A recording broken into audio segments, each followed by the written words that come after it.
Chandu the Magician.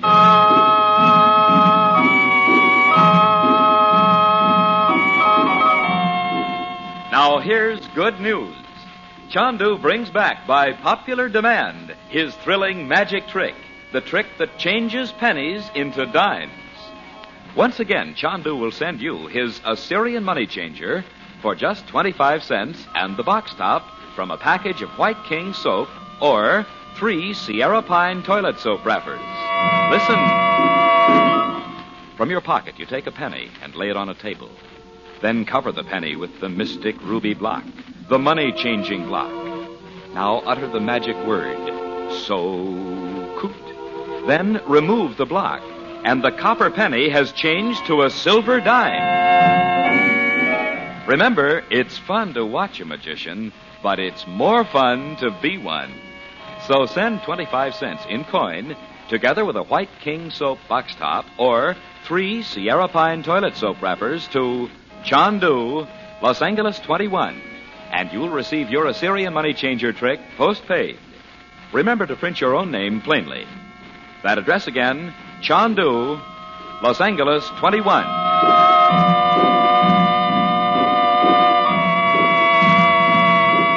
Frank Chandler, known in the Far East as Chandu the Magician, has sent a radiogram from Cairo to Robert Regent in Singapore, but has received no reply. By his occult powers, however, he saves Regent from death on an unknown island at the hands of a savage jungle tribe. A few moments later, Chandler receives word from London that the renegade Frenchman Duval is on his way to meet Roxor in Cairo. With his uncanny memory, Duval can deliver to Roxor the record of Regent's last secret experiment, an experiment of vital international importance. Chandler dares not allow the information to reach Roxor, but Dorothy, terrified for her husband, leaves at once for Singapore. The present scene is Roxor's hidden rooms in the Silk Bazaar in Cairo's native quarter. It is 2 days later. Chandu the Magician. I said I would not fail you, Monsieur Roxor, and here I am. You were not followed from Bayonne, Duval. No, c'est impossible. Do not fear. No one can know I have come. I was not mistaken when I chose you, Duval. I will have much for you to do in the future. C'est bon.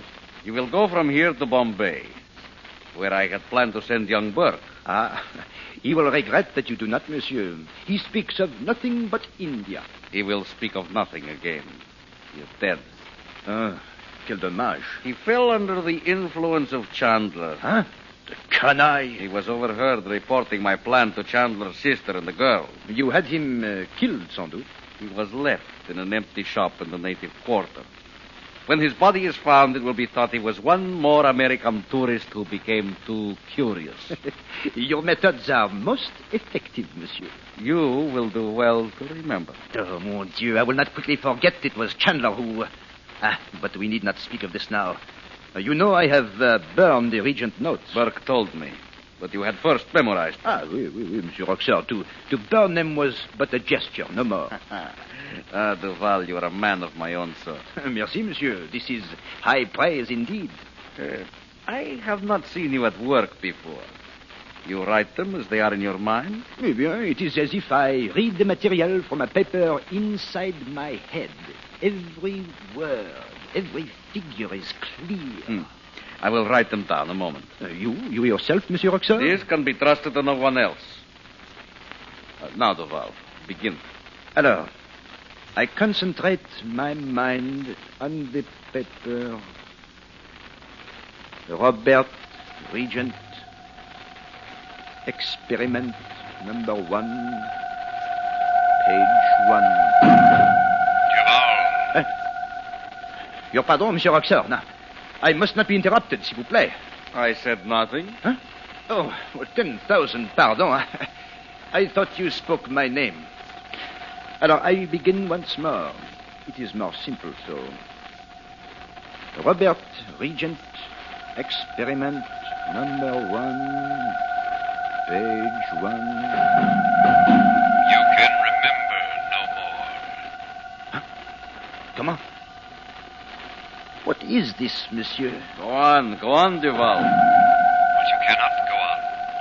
Monsieur Roxor, do you not hear that voice? There is no one here but you and me. Go on, I say. You cannot remember. You cannot see the formulas now. They blur before the eyes of your memory. I would swear the voice of Chandler is speaking in my ears. Chandler again. I tell you, he is not here. It is impossible. Eh bien, I will try once more. But this is a great puzzle. Why should I hear his voice? Let the puzzle wait. I want the notes. I came here only to deliver them. And now you can't, Duval. Huh? Try to read the notes on the paper in your mind. Mon Dieu! If I cannot remember, he will believe I am a traitor. Who will believe it? What do you mean? You are a traitor, Duval, to your country, to all the decent people in the world. No, jamais. It is not treachery to wish for power. Duval, who do you think you are talking to? To him! Chandler!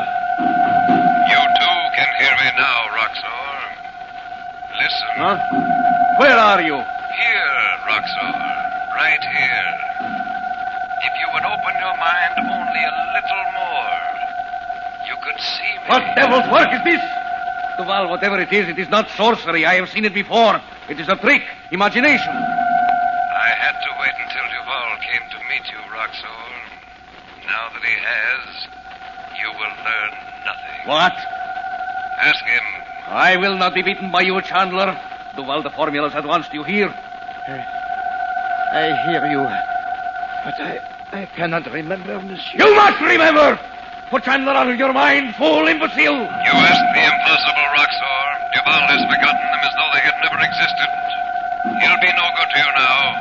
Never again.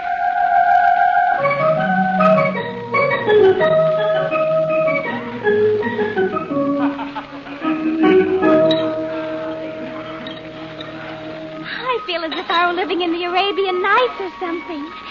Imagine us actually being in Singapore. Isn't this place terrific, Mother? I just wish that man would come so we'd know what we're going to do. Oh, he'll be here, Mom. I only hope he speaks English. Uncle Frank wouldn't tell us to see a man who spoke nothing but Chinese. Orchids growing right there in the trees. What of it? I wish they'd bring our dinner. I'm starved. Oh, you have no soul, Bob. I hope they make you eat with chopsticks. You think I couldn't? Oh. Now listen, children, before Dr. Soon does come, don't say anything to him about Uncle Frank studying in India or about magic. Remember that. Why should we, Mom? Well, there's no reason, but it always seems to come up when we meet new people. If Dr. Sun's known Uncle Frank for years and years, he must know about the magic, too, don't you think? Well, I don't know, but I told you before we needn't talk about it with strangers. Oh, even the music's different here. Don't you love it? Good evening. You are Mrs. Regent? Yes, Dr. Soon. Oh, please sit down. Thank you. My daughter Betty and my son Robert. How do you do, sir? I am honored that Mr. Chandler asked me to help you. If I have kept you waiting, I am deeply sorry. We've only just arrived. Dr. Soon, have you heard anything of my husband? I am not certain, Mrs. Regent. I don't understand. When I received Mr. Chandler's message, I had discreet inquiries made. By the way, when is he to arrive? We don't know. He had to stay in Cairo on business. I hope you'll be here in a day or so. But what have you heard of Mr. Regent? I am only surmising that the man I speak of is Mr. Regent. What man, Dr. Sun? I regret to be the bearer of bad news. There is said to be an American who left Singapore a few days ago for an island. An island? That's just what you said, Mom, when Uncle Frank... Oh, I'm sorry. You had heard this also? Please go on. Where is it? It is a strange, forgotten island off the coast of Sumatra. Dr. Sun, what do you mean by forgotten? I should have said shunned, perhaps, Miss Regent. The natives are so savage that they have been left to themselves for many years. They worship serpents, the cobra god in particular. Some of their pagan ceremonies... You are pale, Mrs. Regent. Here, will you drink this? Thank you. Are you sure this American hasn't come back? According to my information, no, Mrs. Regent.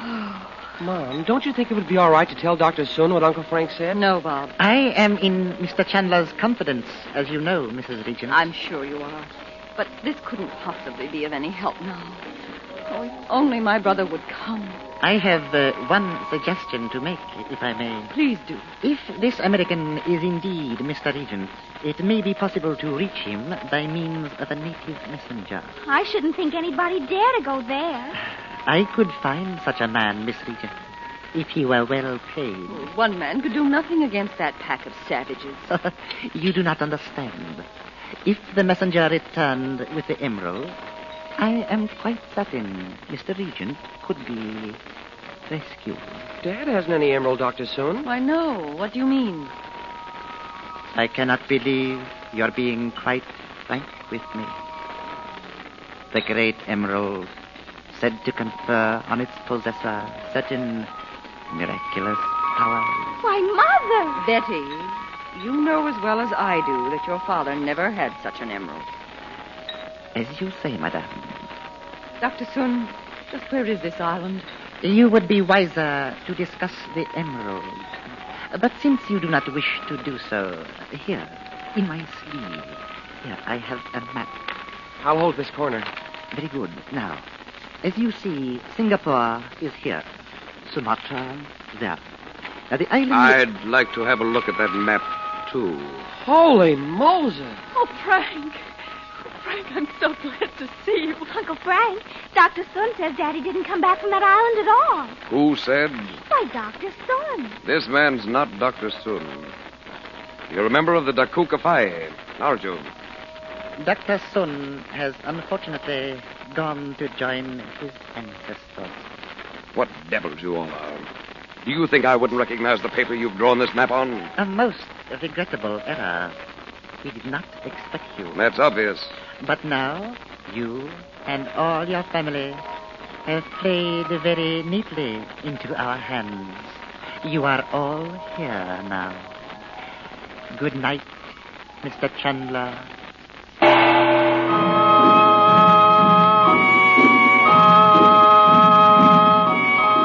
You asked for it again, so here it is. Once again, Chandu brings back to you his thrilling magic trick that changes pennies into dimes. Just send a White King soap box top or 3 Sierra Pine toilet soap wrappers with a quarter straight to Chandu, Los Angeles 21, and receive your Assyrian money changer by return mail. Listen. Place a penny on a table. Cover it with the mystic ruby block. Then utter the magic word, so good. Now remove the block. And instead of the penny, there on the table is a silver dime. This Assyrian money changer trick is easy. So easy a child can do it. But it is clever. So clever it is very hard to detect. It is so small you can carry it in your purse or pocket. So much fun it'll make you the life of any party. So send for the Assyrian money changer right away. Just mail 25 cents in coin and a White King soap box top or 3 Sierra Pine toilet soap wrappers to Chandu, Los Angeles 21. You'll receive your magic trick postpaid.